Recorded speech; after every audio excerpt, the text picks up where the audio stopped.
सिराबाट। सबैमा नमस्ते, मेरो नाम रामकुमार ठाकुर, म सर्लाहीबाट। सबैमा नमस्ते, मेरो नाम गोपाल प्रसाद सिंह, म सिराबाट। सबैजनालाई नमस्ते, मेरो नाम चाहिँ ऋषि कुमारी रजक, म चाहिँ मोहतरी। नमस्ते सबैलाई, म चाहिँ राहुल मल्ल ठकुरी, पश्चिमबाट।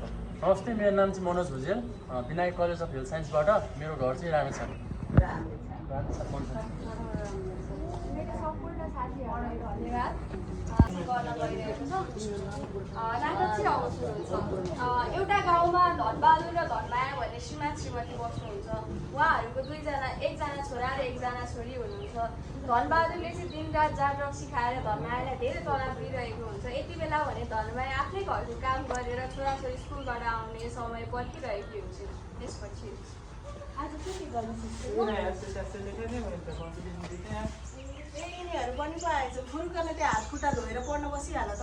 आमा जति बेला पनि पढ मात्रै भन्नुहुन्छ। मान्छेलाई भोक लागिसक्यो। त्यत्रो दिउँसो खाजा बनाएर पठाएको थियो र तिन टाइममा खाजा खानु पर्दैन। त्यो त दिउँसो खाएको, अहिलेसम्म भोक लागिहाल्छ नि। ए खोइ के जति पिरो चाउचाउ भन्थ्यो भित्र लगेर राखेको छ त्यहाँ उमालेर खाइहाल त। त्यसपछि धनमायाका छोरा र छोरी खाजा खान जान्छन्। धनमाया काम गर्दै भएको बेलामै छिमेकी आइपुग्नुहुन्छ र कुरा गर्न थाल्नुहुन्छ। के गर्दै हुनुहुन्छ? के गर्नु, यही चामल किन आउँदैन भन्ने नानी। के हो हिजो के हो त दिउँसो दाइलाई त म रक्सी खाएर बाटोमा डल्लेको देखाएको थिएँ त, सम्झाउनु नि। नानी सम्झाएको त हो त नि, तर के गर्नु, जहिले कुटुम्बा झै गर्नुहुन्छ, आफै बाटोमा रक्सी खाँदै हिँड्नुहुन्छ। यत्रो सानो नानीहरू हुनुहुन्छ, तर पनि पैसा भएको जति सबैले खाएर सकाइसक्नु भयो। जति भन्दाखेरि बेच्नुहुन्न। अब अहिले पो सानै छन् त, भोलि पर्सि त ठुलो हुन्छन्, पढाउनु पनि पर्यो। पैसा जति सबै खाएर सकाइसक्नु भयो। सुनेर त दुःख लाग्यो। अब के हो, समय आएपछि सबै ठिक हुन्छ। अब त्यही भन्दै आशमा छु। अब हेरौँ के हुन्छ। म गएँ, मलाई अब सानो काम छ। यति हुँदै छिमेकी त्यहाँबाट निस्किनुहुन्छ। रातको समय हुन्छ। रातको समयमा धनबहादुरले खुदै धनमाया र धनमायाका छोराछोरीहरू खाना खानको लागि पर्खिरहेका हुन्छन्। त्यसपछि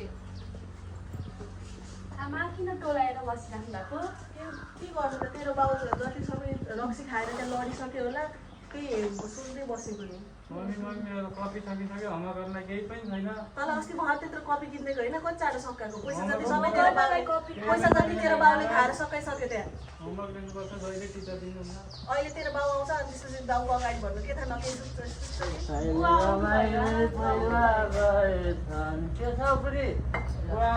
सधैँको जस्तो आज पनि कुकुरको मुख खाएर आइस होइन। बुवा मलाई चक्लेट यसरी छोरीलाई फर्काउने हो। लाज भन्ने छैन तँलाई?